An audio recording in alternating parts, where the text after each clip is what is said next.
Hello बच्चों, कैसे हैं आप सब। तो मैं उम्मीद करता हूं कि आप लोग ढेर सारे क्वेश्चंस क्वाड्रेटिक इक्वेशंस के कर रहे हैं।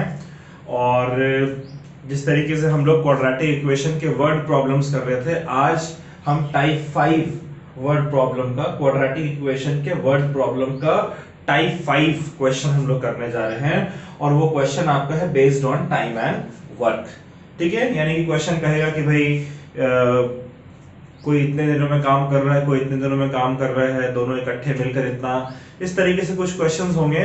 तो टाइम एंड वर्क पे बेस्ड एक दो इंपॉर्टेंट क्वेश्चंस हैं, वो इंपॉर्टेंट क्वेश्चंस हम लोग देख लेते हैं ताकि आप टाइम एंड वर्क पे बेस्ड क्वेश्चंस जो हैं वो अपने एंड पर कर सकें। ठीक है बच्चों, तो एक क्वेश्चन है, ये क्वेश्चन मैं लिख रहा हूं, मेरे साथ साथ आप इस क्वेश्चन को पहले नोट कर लें, उसके बाद से हम लोग इसके सॉल्यूशन को देखेंगे।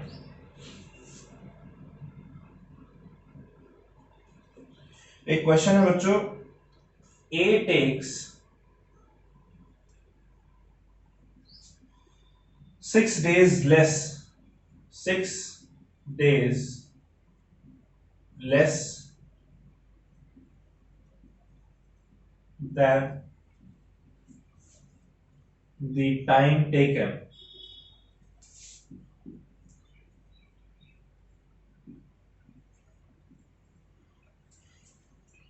by B to finish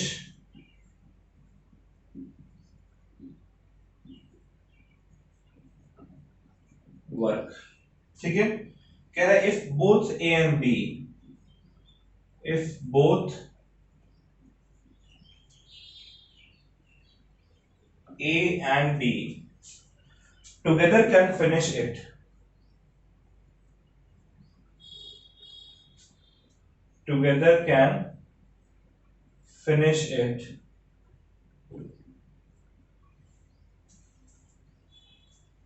in 4 days।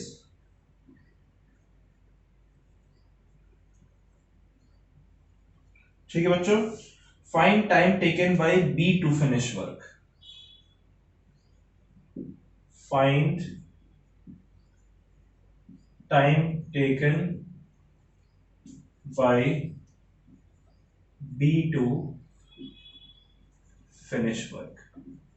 अब पहले जरा क्वेश्चन समझ लेते हैं। ठीक है, क्वेश्चन क्या कह रहा है इस बात को समझिए। क्वेश्चन कह रहा है कि दो लोग हैं, एक का नाम ए दे रखा है आपको और दूसरे का नाम बी दे रखा है आपको। ठीक है, तो क्वेश्चन कह रहा है कि A takes 6 days less than time taken by B to finish work. यानी जो काम बी को, एक काम है, उस काम को बी को करने में जितना समय लग रहा है, ए को बी से 6 दिन कम टाइम लग रहा है। ठीक है, यही मतलब है ना, इंग्लिश में समझिए इसको, A takes 6 days less than time taken by B. यानी बी को जितना टाइम लग रहा है काम को करने में, ए को उससे 6 दिन का कम टाइम लग रहा है। तो मान लेते हैं कि बी को टाइम लग रहा है, let time taken by B, कितना मान ले बच्चों, टाइम टेकन बाय बी को कितना मान ले हम लोग, एक्स डेज मान लेते हैं, हमें पता नहीं है इसलिए एक्स डेज मान लेते हैं। तो टाइम टेकन बाय ए को कितना टाइम लगेगा, ए को लग रहा है, ए टेक 6 days लेस, किससे 6 days लेस, बी से। तो बी को अगर एक्स लग रहा है, ठीक है, तो ए को कितना लगेगा, इस एक्स से 6 days लेस, लेस का मतलब माइनस होता है, तो एक्स माइनस 6 days। ठीक है बच्चों, अब कह रहा है if both A and B can together finish it in 4 days, यानी ए और बी दोनों अगर मिलकर काम कर रहे हैं तो 4 दिन उन्हें लग रहा है उस काम को कंप्लीट करने में। तो एक दिन में कितना लगेगा, 1/4। भाई पहले दिन में 1/4 वर्क किया आपने, फिर अगले दिन और 1/4 वर्क किया, फिर अगले दिन और 1/4 वर्क किया, फिर अगले दिन और 1/4 वर्क किया। इन सबको ऐड किए तो आ जाएगा, यानी टोटल वर्क आपका निकल कर आ जाएगा। तो इसलिए अगर 4 दिन लग रहा है काम करने में तो एक दिन में 1/4 वर्क होगा। अच्छा बच्चों, अगर 6 दिन लगता है काम करने में तब कितना होता है एक दिन में, 1/6। 9 days अगर लगता है टोटल काम करने में, अगर लिखा हुआ है यहां कि both A and B can finish it in 9 days, तो एक दिन में कितना होता, 1/9। अच्छा देखिए b को x डेज लग रहा है, मान लीजिए अगर आपने सिर्फ b को काम कराना है तो उसको x डेज लग रहा है, ठीक है। तो एक दिन में कितना वर्क करेगा, work by b in 1 day, एक दिन में कितना वर्क करेगा b भाई। अगर टोटल वर्क x डेज में कर रहा है तो उसका 1/x हिस्सा एक दिन में करेगा, यानी कि 1/x, ठीक है, इतना वर्क होगा। और इसी तरीके से a कितना वर्क करेगा बच्चों 1 डे में, अगर a total x minus 6 days में कर रहा है तो एक दिन में 1/x माइनस 6, है ना।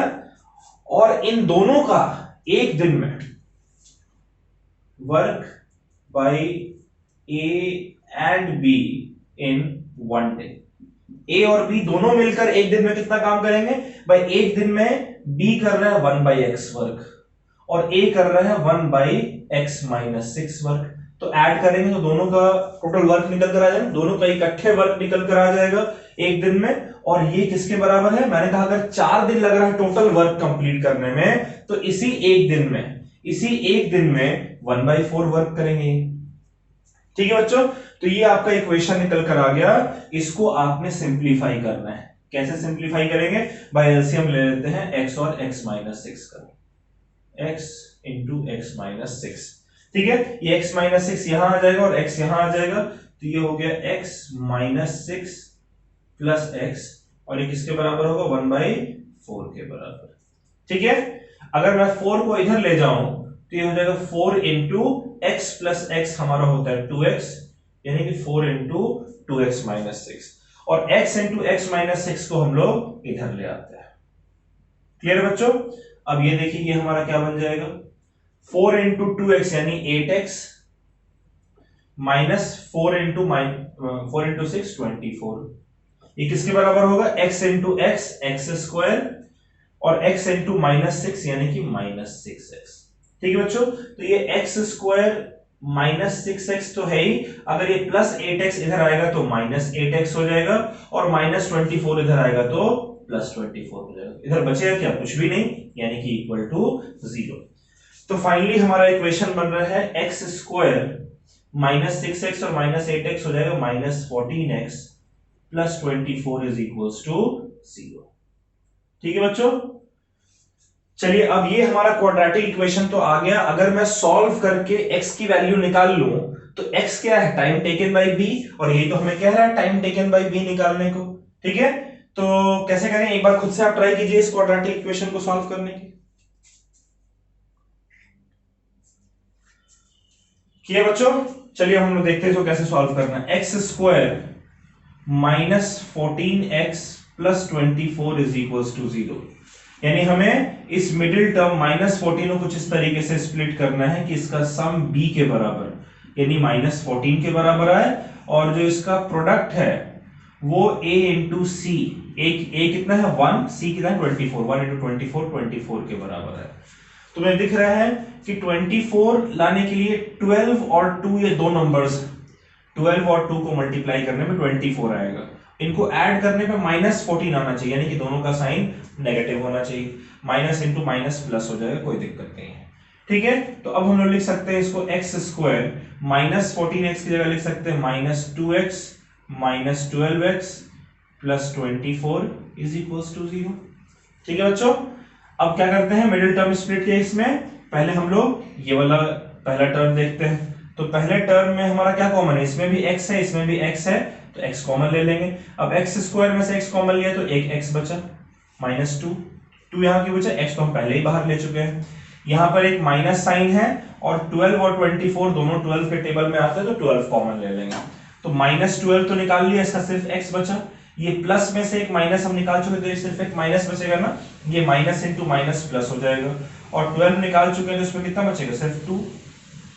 देखिए यहाँ पर ये हमारा x माइनस 2 है बच्चों, ये हमारा x माइनस 2 है, यानी ये आपका हो जाएगा x माइनस 2 कॉमन, और बाकी क्या बचा, एक x बाहर है और माइनस 12 बाहर है ना। तो अगर हम x माइनस 2 को इक्वल टू 0 पुट कर दें और x माइनस 12 को इक्वल टू 0 पुट कर दें, तो यहां से x की वैल्यू कितनी आ गई 2, और यहां से x की वैल्यू कितनी आ गई बच्चों 12, ठीक है। 2 days या फिर 12 डेज। ठीक है, यही एक्स हमें चाहिए था, time taken by B to finish work. ठीक है बच्चों, तो अब यहां पर हमें डिसाइड करना है कि ये दोनों में से कौन सा x जो है हमारा वैलिड है। x is equal to 2 answer में हो कि 12 आंसर में होगा।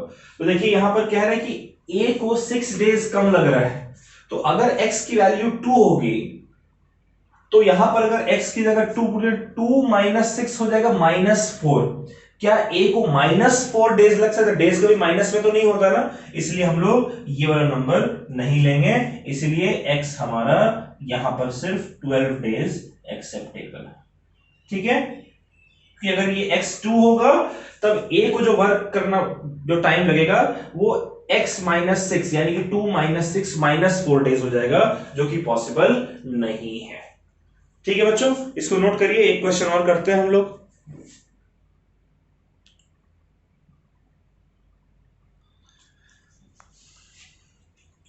चलिए बच्चों, एक क्वेश्चन मैं दे रहा हूं, ये क्वेश्चन आप खुद से ट्राई करेंगे। ठीक है, ये आर डी शर्मा का क्वेश्चन है। क्वेश्चन कह रहा है 2 pipes together can fill a tank. 2 pipes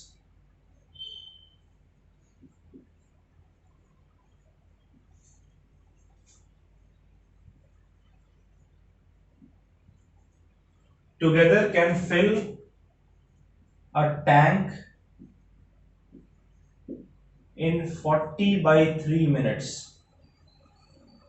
ठीक है, यानी कि दो पाइप इकट्ठे मिलकर 40 by 3 मिनट्स में टैंक को फिल कर लेते, दो पाइप मिलकर।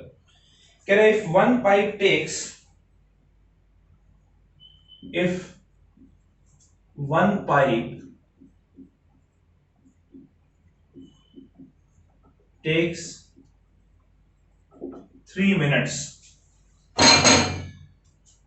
3 minutes more than if one pipe takes 3 minutes more than other to fill it, यानी अलग अलग अगर हम फिल करते हैं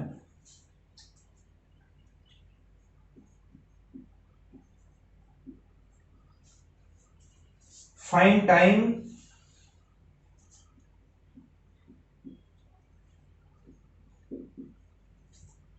by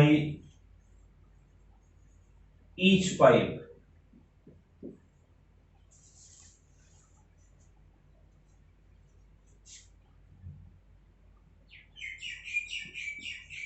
to fill tank। ठीक है बच्चों, ये क्वेश्चन आप एक बार खुद से प्रैक्टिस कीजिए, कोशिश कीजिए, अगर हो जाएगा तो आपके कॉन्फिडेंस को बहुत बड़ा बूस्ट मिलेगा। ये क्वेश्चन कह रहा है कि दो पाइप है, ये इकट्ठे मिलकर टैंक को 40 by 3 मिनट्स में फिल कर सकते हैं, और अगर अलग अलग फिल करें तो जो एक पाइप है उसे 3 मिनट ज्यादा लगता है दूसरे पाइप से टैंक को फिल करने में। तो दोनों टैंक का इकट्ठे अलग अलग कितना टाइम लग रहा है फिल करने में, आपको फाइंड करना है। वीडियो पॉज कर ले बच्चों और इसको खुद से करें।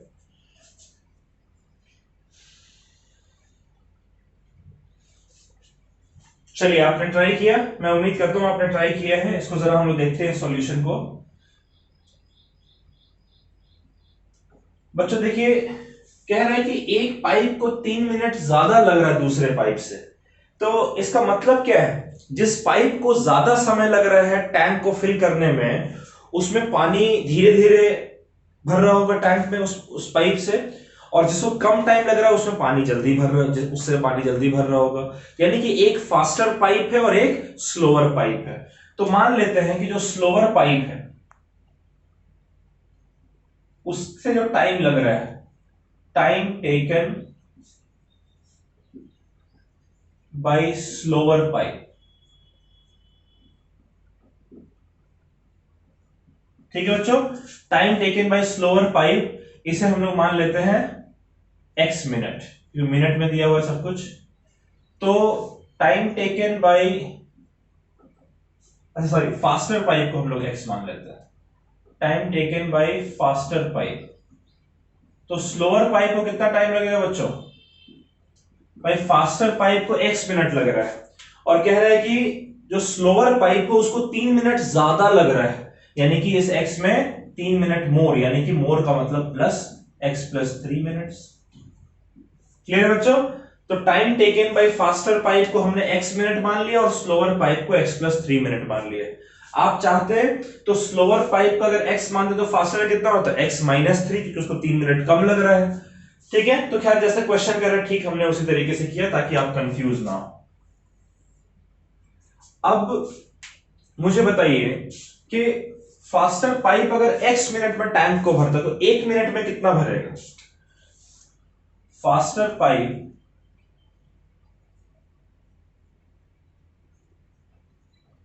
इन 1 मिनट कितना टैंक भरेगा? भाई अगर x मिनट में पूरा टैंक भर रहा है तो 1 मिनट में कितना भरेगा? 1/x, x का मतलब 1/x हिस्सा भरेगा। ठीक है, अगर 10 मिनट में करता तो 1 मिनट में 1/10, तो ये 1/x। फास्टर पाइप 1 मिनट में 1/x हिस्सा टैंक का भर दे रहा है। और स्लोअर पाइप को 1 मिनट में कितना लग रहा है? भाई अगर स्लोअर पाइप को x plus 3 minute total time लग रहा है पूरे टैंक को भरने में, तो 1 मिनट में कितना लगेगा? 1/x प्लस 3, है ना? अब कह रहा है कि ये दोनों इकट्ठे मिलकर 40/3 मिनट में भर सकते हैं। तो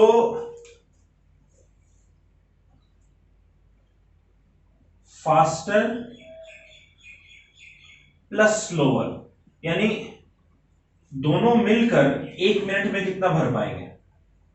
भाई 1 मिनट में जो फास्टर पाइप है वो 1/x भर रहा है और जो स्लोअर पाइप है वो 1/x प्लस 3 भर रहा है।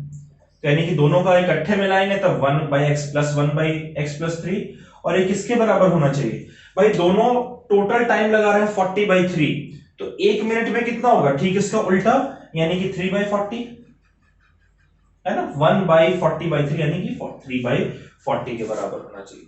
अब इसका अगर हम लोग बच्चों एलसीएम ले लें, ये समझ रहे हैं ना आप कि भाई फास्टर पाइप को अगर x मिनट लग रहा है तो स्लोअर पाइप को x प्लस 3 मिनट लग रहा है। अगर फास्टर पाइप x मिनट में पूरे टैंक को भर रहा है तो 1 मिनट में वो 1/x भरेगा। स्लोअर पाइप अगर x प्लस 3 मिनट में पूरे पाइप को भर रहा है तो 1 मिनट में 1/x प्लस 3 भरेगा। तो दोनों इकट्ठे मिलकर कितना भरेंगे 1 मिनट में? तो भाई 1 मिनट में इसने इतना भरा, इसने इतना भरा, दोनों को अगर रखेंगे तो ये इतना हिस्सा भर देगा, इतना हिस्सा भर देगा, टोटल कितना हिस्सा भरेगा? दोनों को ऐड कर देंगे। ठीक है, और ये आपका इसका ठीक रेसिप्रोकल होना चाहिए, यानी कि 3/40 के बराबर आना चाहिए आपका। ठीक है, तो अब हम लोग अगर एलसीएम लें, ये हो जाएगा x इंटू एक्स प्लस 3। ठीक है बच्चों, और इधर आ जाएगा x प्लस 3 प्लस x, ये हो गया इक्वल्स टू 3/40। 40 को इधर भेज दें तो हो जाएगा 40 इंटू एक्स प्लस एक्स यानी 2x प्लस 3। ठीक है, और एक इसके बराबर होना चाहिए 3 इंटू इधर से x इंटू एक्स प्लस 3 आएगा तो 3 इंटू एक्स प्लस 3। अगर हम इसको सॉल्व करते हैं बच्चों तो कितना आ जाएगा? ये 80x प्लस 40 इंटू 3 हो जाएगा 120 is equals to 3x into x हो जाएगा 3x स्क्वायर और 3x इंटू 3 हो जाएगा 9x। ठीक है, अगर सबको इधर ले आए तो ये हो जाएगा 3x स्क्वायर प्लस 9x तो है ही, 80x इधर आकर हो जाएगा माइनस 80x और 120 इधर आकर हो जाएगा माइनस 120। यानी फाइनली हमारा इक्वेशन आ रहा है 3x square minus 71x minus 120 is equals to 0। ये आपको क्वाड्रेटिक इक्वेशन मिल गया है। इस क्वाड्रेटिक इक्वेशन को अगर आप सॉल्व करते हैं, यानी सॉल्व करने के लिए क्या करना पड़ेगा? सम हमारा कितना होना चाहिए? b के बराबर, यानी कि माइनस 71 के बराबर, और जो प्रोडक्ट है बच्चों वो प्रोडक्ट आपका कितना होना चाहिए? a इंटू सी के बराबर, यानी कि 3 इंटू माइनस 120 माइनस 360 के बराबर। मैं बार बार आपसे कहता हूं कि मैं फैक्टराइजेशन मेथड से, मिडिल टर्म स्प्लिट प्रोसेस से यहां पर सॉल्व करता हूं। आप क्वाड्रेटिक फॉर्मूला से भी कर सकते हैं। वर्ड प्रॉब्लम में जब आपका क्वाड्रेटिक इक्वेशन है तो फिर आप क्वाड्रेटिक फॉर्मूला लगाकर भी minus b plus root b square minus 4ac upon 2a, और दूसरा वाला minus b minus root b square minus 4ac upon 2a। कोई भी लगाकर आप सॉल्व कर सकते हैं, कोई इशू नहीं। तो अब हमें सोचना है कि भाई ऐसे कौन से दो नंबर्स हैं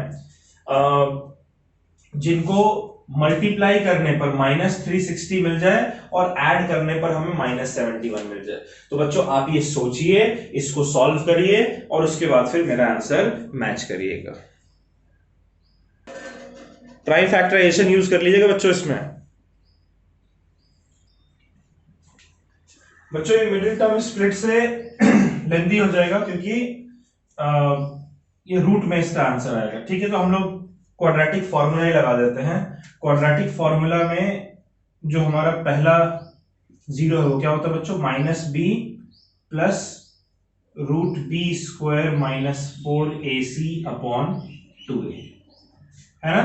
ये माइनस बी का मतलब माइनस एक तो बी तो हमारा माइनस 71 है और एक माइनस और है, तो दोनों मल्टीप्लाई होकर हो जाएंगे plus 71 plus root b square यानी 71 का स्क्वायर, तो 71 इंटू 71 कितना हो जाएगा, 1 1 जा 1 1 7 जा 7 7 1 जा 7 और 7 7 जा 49। ठीक है बच्चों, 1 14 का 4 0, ये हो जाएगा बी स्क्वायर की जगह हो जाएगा 5041 माइनस 4 इंटू ए की वैल्यू कितनी है 3 इंटू सी की वैल्यू माइनस 120, तो माइनस माइनस प्लस हो जाएगा, डिवाइडेड बाय 2a यानी कि 2 इंटू 3 6। बच्चों ये हमारा हो जाएगा x1 हमारा आ जाएगा 71 प्लस रूट, ये कितना होगा 4 3 जा 12 और 12 इंटू 12 होता है 144, तो 1440 यानी कि 5041 प्लस 1440 अपॉन 6, है ना कॉम्प्लिकेटेड।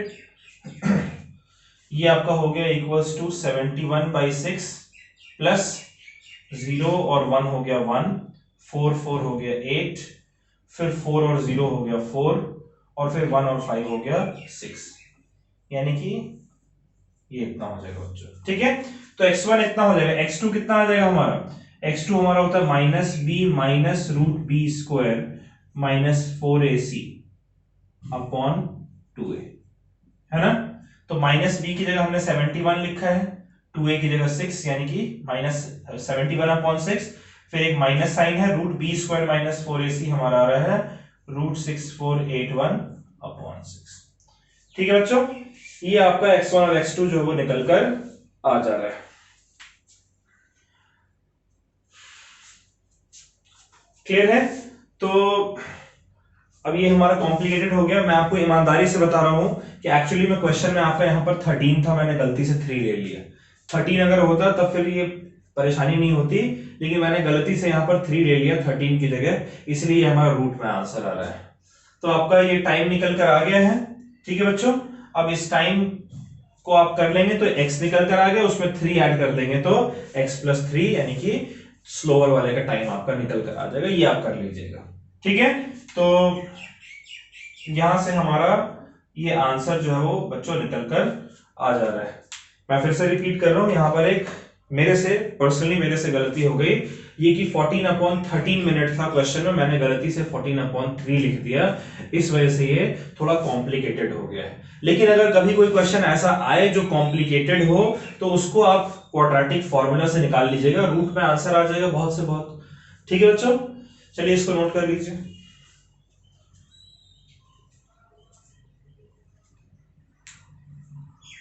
करिए बच्चों नोट।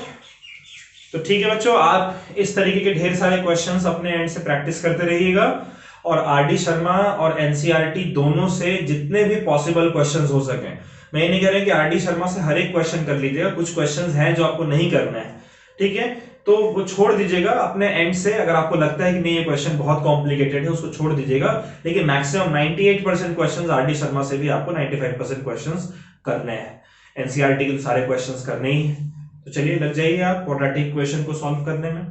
ठीक है बच्चों, चलिए अब अगली क्लास में फिर मिलते हैं, तब तक के लिए bye bye, take care, stay safe and पढ़ाई याद से कीजिएगा। बाय।